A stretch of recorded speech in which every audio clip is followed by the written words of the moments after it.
Welcome back, everybody. It is Tuesday, May 19th. Hope you had a nice day of trades today. Today, it was supposed to be all about Nvidia, but the bond market had other plans. So let's get this started by putting the numbers on the board.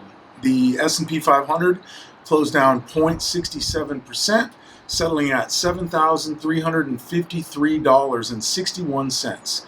The Nasdaq lost 0.84%, closing at 25,870.71 cents. The Dow shed 322 points, down 0.65%. That is 3 straight red sessions. So the bull market is officially having a rough week, and the story behind the sell-off is bigger than any single ticker. So here's what you need to understand about today. The dominant force in this market right now is not AI earnings, contrary to popular belief. It's the bond market. The 30-year Treasury yield hit 5.198% today, and that is the highest level since July of 2007, nearly 19 years ago. The 10-year climbed to 4.687%, its highest since January of 2025. When long-term yields spike like this, the bond market is sending one message: inflation is coming back. Oil sitting above $110 a barrel because of the US-Iran conflict is not helping anything out. And a new Fed chair in Kevin Warsh stepping into an environment nobody predicted 6 months ago. That's also not helping anything out. Rate cuts are off the table for right now, and some traders are even pricing in a hike. That is a dramatic reversal, and it has direct implications for high multiple growth names. When your discount rate goes up, the present value of future earnings goes down. The AI trade does not escape that math. So Nvidia closed down nearly 1% today, settling around 221. Seagate and Micron extended Monday's losses, continuing the correction in memory names. Home Depot reported Q1 before the open.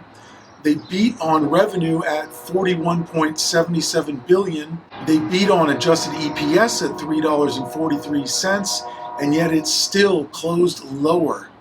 That is a classic lesson right now. A beat is not always a green candle. I've been saying this for weeks. When the macro environment is deteriorating, guidance overrides the beat. Remember that. Rising rates and housing affordability pressure are the forward guidance the market is reading, not just the quarterly number. There was green on the tape today. Dominion Energy surged on the confirmed $67 billion NextEra acquisition, the largest deal in power sector history. Blackstone and Alphabet both got a bid on their joint $5 billion AI infrastructure company announcement. The energy and infrastructure rotation is real. Now here's the setup heading into Wednesday. A Bank of America survey out today shows 62% of global fund managers expect the 30-year to eventually reach 6%.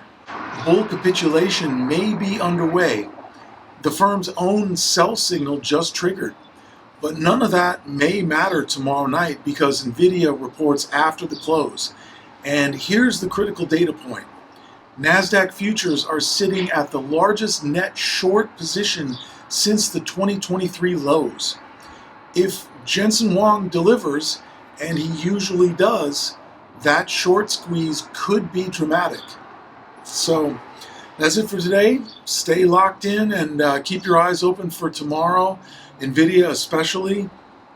Wednesday's close is going to tell us a lot about where we end up in the weeks ahead. Take care, everybody. See you soon.